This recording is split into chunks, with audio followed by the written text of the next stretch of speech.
What are you doing here? I'm going to try and drag my workaholic girlfriend out of this building. He's hoping you get out of town before the sun comes up. We better. Oh, one good thing, I met Sophie's new boyfriend. Well, Ash Fuller. He's not her boyfriend. I'm sure he wishes he was. Yeah, I know it's complicated. He's a lecturer, a little bit older, but maybe that's a good thing. He seems to have his head screwed on. Don't say screwed. He assured me his intentions were good. They're not romantically involved. They're just hanging out together, getting to know each other. Did she say that? No, he did. He seems like a pretty decent guy, Hunter. So where are they? Round at yours? Yeah, she's cooking him dinner. Why? Is there a problem?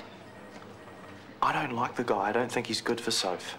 Well, I do, and so does she. Look, she's had precious few happy moments lately, so don't go round there and bust up their evening. This was a really good idea. Yeah, on your own. But I'm still worried about Billy. What? I can't help it. Changing the subject now. Shall we order some tapas? Oh, except Mum has got dinner in the oven. Nicole, don't ruin the night, please. How am I doing that? By obsessing about work? I am not. I think it might be an old bone injury which is healed with a deformity. If that were the case, the kid would be in pain and the parents would have brought him in? Not all parents do that. Right, so they're abusing him now? I didn't say that exactly. So they brought him in for a splinter today, but they've ignored a bone injury. Honestly, you're just making up stories now. Oh, at least I care. Where are you going? To the hospital to get the Hammond's phone number. No, you are not. We have just ordered this bottle of... Nicole! Come on, up we go so the doctor can listen to your lungs.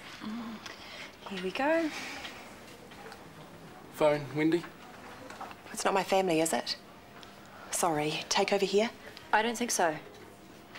Tell the caller Wendy will phone back on her break. But they know not to ring unless it's urgent. On your break. Right, we're done here. Thank you, Mrs. Riley. Get back here. I'm really sorry, Dr. Freeman, but if there's some kind of emergency, then I need to go. Mrs. Riley needs her antibiotics administered and her IV fluid started. And I'll do all that as soon as I've phoned home. You'll do it now. My husband's on a night shift as well, and the children promised not to ring unless something was wrong. I don't care. I'm aware of that. You've already said you don't give a stuff. You may have a heart of stone, but that is not my problem. I have a right to check on my children, and that is what I'm doing. Man, I love that movie and never get sick of it. Have you seen the sequel? I've got the sequel. Should we do it? I'm in. Okay, get it. Not your thing? It's all right. I'm just thinking about my sister. Right. The date with the root rat. Yeah, she used to think he was a root rat, then somehow, I don't know, she just changed her mind.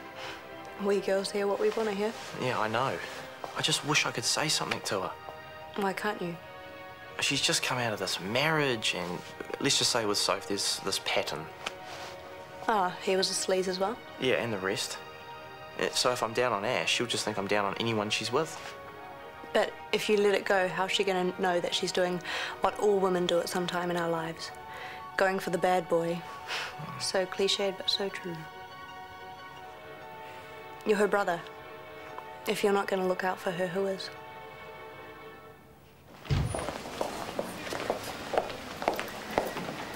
The Hammonds are back. Well spotted. We have you to thank for that. Really? Mother said she couldn't stop thinking about what you told her, and so she got Billy out of bed and dragged him back in here. You freaked her out, Nicole. But it got her back here. It's a good result as far as I'm concerned. Actually, it doesn't concern you anymore. And what are you doing back here? You're off duty anyway. Going beyond the call. I care, so sue me. Then what if TK finds out that you've wasted everyone's time and worried Mrs. Hammond unnecessarily? I'm pretty confident that that won't be the case. Well, even so, you are pretty close to the bottom of TK's favourite person list right now, so if I were you, I'd get out of here. Sure, but no matter what you or TK say, I'm not sorry.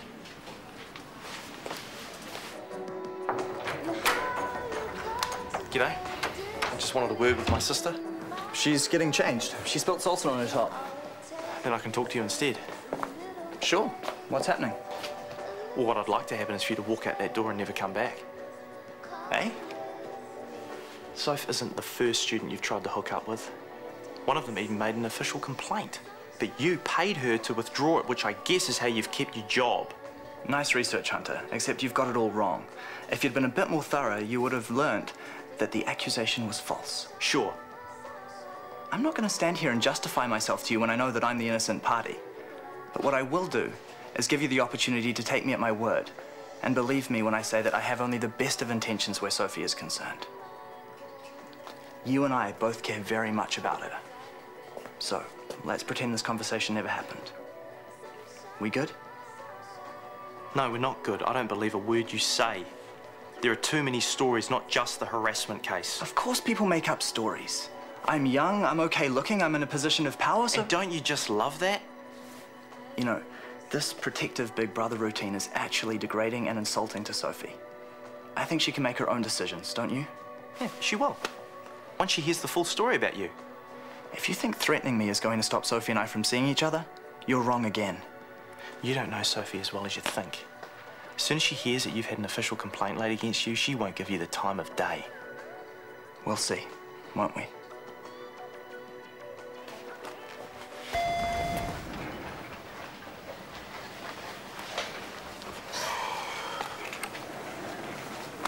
Can I help you?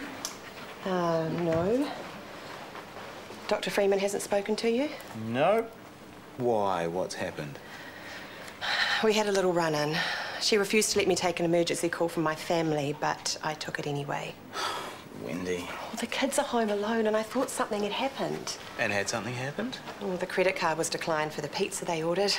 I guess in their minds it was an emergency. I gave them a real telling off. And you apologised to Dr. Freeman? I may have lost my temper a bit, but she is a complete nightmare to work with. I try to get on with everyone, even if I don't like them. I make an effort. But that Brooke, she is something else. If she smiled, her face would crack in 3 different places. And maybe there's a reason for that.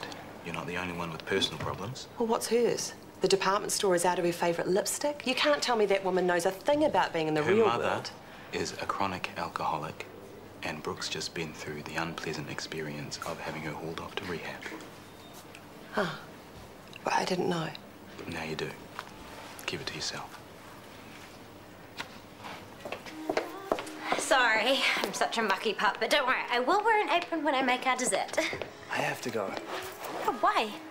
I just do. Night, Sophie. Whoa, wait, what's wrong? I don't think we should see each other anymore. What? I think I should stick to my resolve, follow my first instinct. I don't understand what you're saying. This isn't going to work while you're the student and I'm the teacher. But I thought we were going to take things slow. I've changed my mind. Well, what did I do? Well, what was it? Because one minute we were fine and happy, and then suddenly... I mean, I must have said or done something. Look, you've just come out of a pretty messy marriage. Your family don't want to see you get hurt anymore, and I can understand... My family's fine. You saw my dad just before. Yeah, but your brother's not. What? He called in just now and said a few things, and he's right. It's too difficult. Maybe when you've graduated, we can see where we're at. Goodbye, Sophie.